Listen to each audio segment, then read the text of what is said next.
Kalau kita ngomongin sekolah, yang kebayang mungkin gedung, kelas, laboratorium. Tapi fasilitas-fasilitas ini tuh bukan sekedar benda mati. Mereka ini bisa dibilang tulang punggung dari pendidikan yang berkualitas. Masalahnya, ngelola semua ini ternyata, wah, nggak gampang sama sekali. Oke, biar kebayang alurnya, kita bakal bedah topik ini. Pertama, kita samain persepsi dulu soal apa itu aset pendidikan. Terus kita intip tantangan-tantangan tersembunyinya. Nah, setelah itu baru kita bedah solusinya. Dari yang paling dasar sampai yang pakai teknologi canggih. Terakhir kita lihat gimana sih wajah manajer aset di masa depan? Yuk, kita mulai dari bagian pertama. Kita bangun fondasinya dulu nih. Sebenarnya, apa sih yang dimaksud aset pendidikan itu? Dan kenapa ya hal ini jadi krusial banget dalam manajemen sarana dan prasarana? Nah, kutipan ini keren banget ya.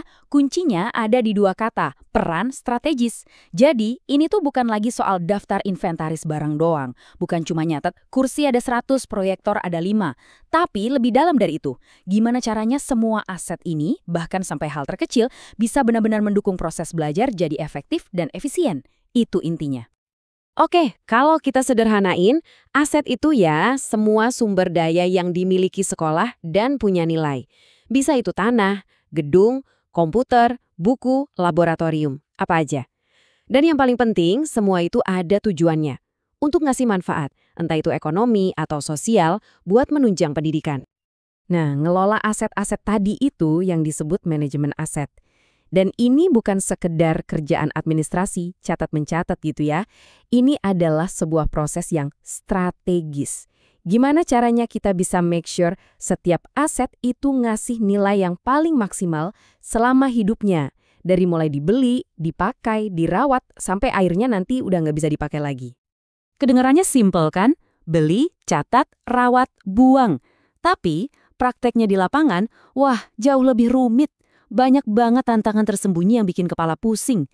Yuk kita lihat apa aja sih masalah-masalahnya? Ini nih pertanyaan yang sering banget ditanyain terutama sama pengelola sekolah. Katanya aset itu penting banget, tapi kok ngurusnya susah banget sih? Nah, ternyata jawabannya emang nggak sesederhana itu. Dan ternyata kalau kita lihat dari berbagai riset, masalahnya itu-itu lagi loh. Kayak pencatatan masih manual pakai buku tebal, yang rentan hilang atau salah tulis. Terus status hukum tanah sekolah, ini sering banget nggak jelas dan jadi bom waktu. Barang yang keluar atau habis dipakai, lupa dicatat. Nggak ada monitoring rutin. Aset tiba-tiba rusak. Belum lagi kalau ganti pimpinan, serah terimanya nggak benar. Dan yang paling klasik, budget perawatannya terbatas banget. Nah, semua ini kalau digabungin jadi masalah besar. Kelemahan-kelemahan tadi itu bukan cuma bikin kerjaan jadi ribet loh. Dampaknya bisa sangat serius ke urusan finansial. Serius banget, sampai ke angka sebesar ini. Angka tadi itu bukan angka imajiner. Itu adalah kasus nyata di mana seorang kepala sekolah dan bendahara di Bekasi ditangkap karena menyelewengkan dana sekolah.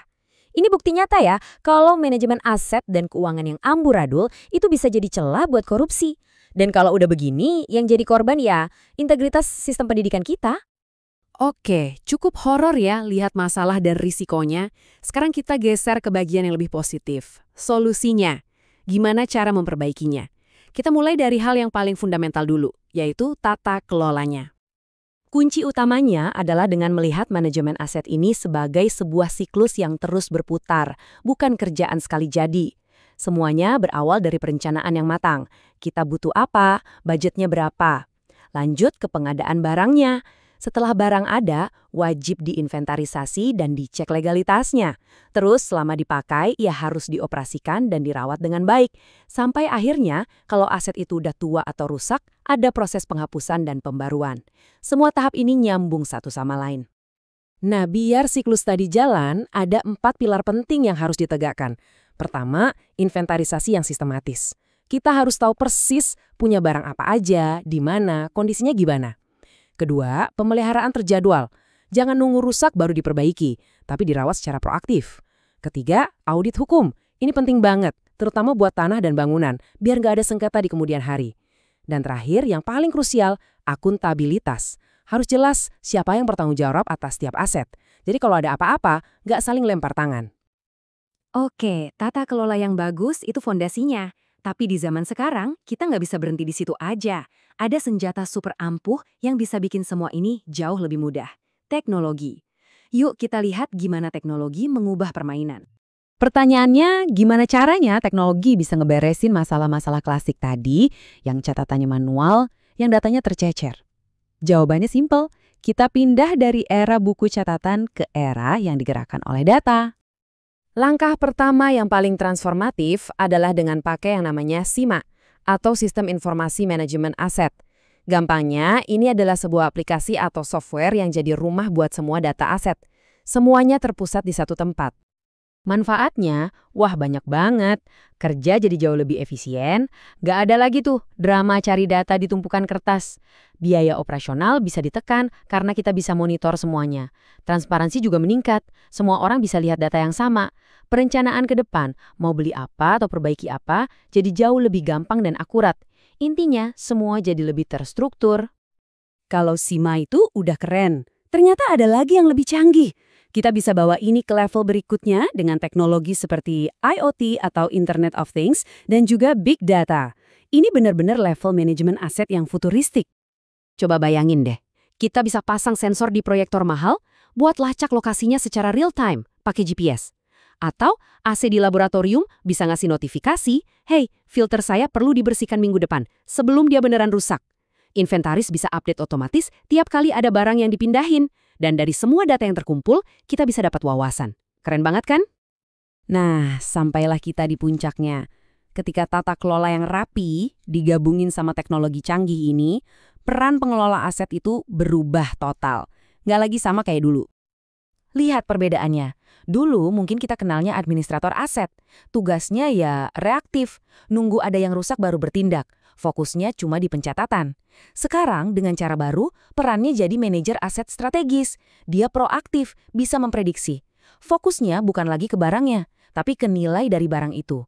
Dia nggak cuma ngelola fisik, tapi mikirin gimana aset-aset ini bisa bantu sekolah mencapai tujuan pendidikannya. Dari yang tadinya dianggap pusat biaya, sekarang jadi pendorong efisiensi dan kualitas. Jadi, pada akhirnya, semua ini bukan cuma soal ngurusin barang. Ini soal gimana kita memastikan setiap rupiah yang diinvestasikan ke fasilitas itu benar-benar berdampak, benar-benar menciptakan lingkungan belajar yang terbaik buat para siswa.